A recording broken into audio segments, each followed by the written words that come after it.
Ёлочка по имени Татьяна росла одна в лесу.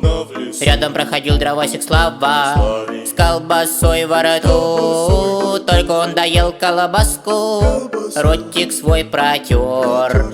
Подошел поближе к елке и достал топор. Не трогай елку, я охраняю Татьянку. Ты кто? Я ее личный охранник, хвойный дед Пихто.